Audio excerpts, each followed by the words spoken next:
20 രൂപയ്ക്ക് നമ്മുടെ നാട്ടിൽ കിട്ടുന്ന ഒരു കോഫി 400 രൂപ കൊടുത്തും ആളുകൾ സ്റ്റാർബക്സ് വാങ്ങിച്ചിരിക്കാൻ തയ്യാറാണ്. എന്തുകൊണ്ടെന്നറിയാമോ?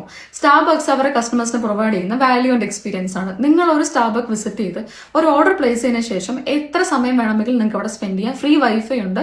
ഓരോ ടേബിളെ താഴെയും പവർ സോക്കറ്റുകൾ അവൈലബിൾ ആണ്. അതുകൊണ്ടാണ് കസ്റ്റമേഴ്സ് ഒരിക്കലും പ്രൈസിനെ പറ്റി കംപ്ലൈന്റ് ചെയ്യാത്തത്. കാരണം അതിലുപരി അവർക്ക് നല്ലൊരു എക്സ്പീരിയൻസ് അവിടെ നിന്ന് ലഭിക്കുന്നുണ്ട്. ഇത് സ്റ്റാർബക്സ് മാത്രമല്ല, നമ്മുടെ നാട്ടിലെ പല കഫേസും റെസ്റ്റോറൻറ്റും വെൽക്കമിംഗ് ആയിട്ടുള്ള മ്യൂസിക്, വളരെ ഭംഗിയായിട്ടുള്ള അറ്റ്മോസ്ഫിയർ ഒക്കെ ക്രിയേറ്റ് ചെയ്യുന്നത് സിംപ്ലി ഫുഡ് സെല്ല് ചെയ്യുക എന്നതിലുപരി അവരവരുടെ കസ്റ്റമേഴ്സിന് ഒരു മൊമെന്റ് ക്രിയേറ്റ് ചെയ്യുക എന്നത് കൂടി ഫോക്കസ് ചെയ്യുന്നുണ്ട്. അപ്പം നിങ്ങൾ ഒരു ബിസിനസ് ചെയ്യുന്ന ഒരാളാണെങ്കിൽ, ബിസിനസ് ചെയ്യാൻ ആഗ്രഹിക്കുന്ന ഒരാളാണെങ്കിൽ, what product am I selling എന്ന് പറയുന്ന ഒരു ക്വസ്റ്റിന് ഈക്വലി ഇമ്പോർട്ടൻസ് ഉള്ള ഒരു ക്വസ്റ്റ്യൻ ആണ് what experience that I M creating എന്നുള്ളത്. കാരണം നിങ്ങളെ കോമ്പറ്റീറ്റേഴ്സിന് നിങ്ങളെ പ്രൊഡക്റ്റ് കോപ്പി ചെയ്യാൻ പറ്റും, പക്ഷെ നിങ്ങളെ കസ്റ്റമേഴ്സിന് നിങ്ങൾ പ്രൊഡക്റ്റ് ഉപയോഗിക്കുമ്പോൾ അല്ലെങ്കിൽ പ്രൊഡക്റ്റ് ചൂസ് ചെയ്യുമ്പോൾ കിട്ടുന്ന എക്സ്പീരിയൻസോ ഫീലോ ഒരിക്കലും നിങ്ങളെ കോമ്പറ്റീറ്റേഴ്സിന് കോപ്പി ചെയ്യാൻ പറ്റില്ല.